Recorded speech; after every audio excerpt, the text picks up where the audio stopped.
Hello, my name is Polina Chibisova, and today I want you to tell about the book written by Danny Roderick, The Globalization Paradox. The relevant social political implications connected to changes of the global economic situation produced by such phenomena need to be verified. In this regard, the analysis of the relationship between market globalization and political institutions carried out by Danny Roderick appears to be crucial. This book about the future of the world economy. It is divided into 13 chapters. This book starts with the describing of the historical background of globalization. In the beginning, author emphasizes the fragility of global markets that lacks the institutional basis on nations.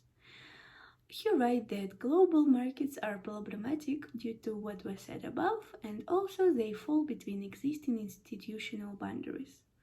In the second chapter, that is called The Rise and Fall of the First Great Globalization, they also mention such economists as David Ricardo and John Stuart Mill, and he emphasizes their effort in the sense of free trade. In the third chapter, they also describes a case of free trade, and it is followed by the fourth chapter about the creation of international institutions such as World Trade Organization that removed trade barriers that occurred during the interwar period. Roderick concludes, the reality is that we lack the domestic and global strategies to manage globalization disruptions. As a result, we run the risk that social cost will outweigh the narrow economic gains and spark even worse globalization backlash. The fifth chapter describes that countries that entered international capital markets faced big risk and crisis.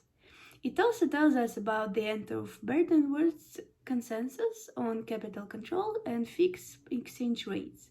The globalization entered a new phase. In the sixth chapter, author pays attention on the systematic risk rising from the integration of international financial markets.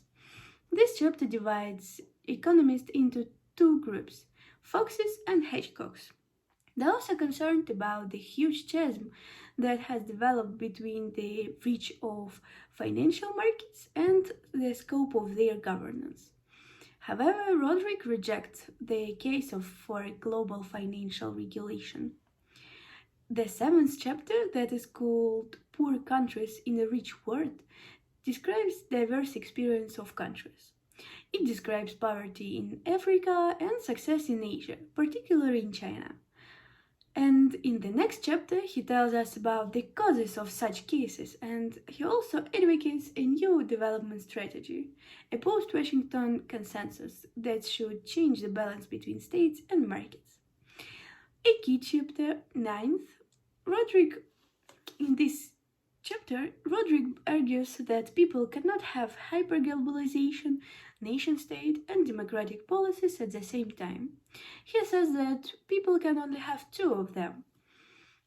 He considers that global standards and regulations are not impartial and undesirable. The possibility of solving this trilemma is described in the 10th chapter. According to Roderick, we have no choice but to settle for a thin version of globalization, to reinvent the Bretton Woods compromise for a different era.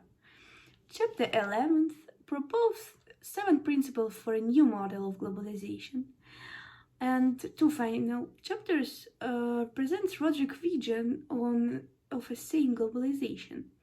He would like to see a widening of existing WTO implications against imports, the construction of a new global financial order with a minimal set of institutional guidelines, and expanded international mobility. In conclusion, this book describes a linear global system that puts national democracies front and center. It shows the path from monopolies to modern organizations. The economic narrative that underpin these eras are the gold standard, the Bretton Woods regime, and the Washington Consensus brought both success and failure. In this case, Danny Roderick offers a new narrative.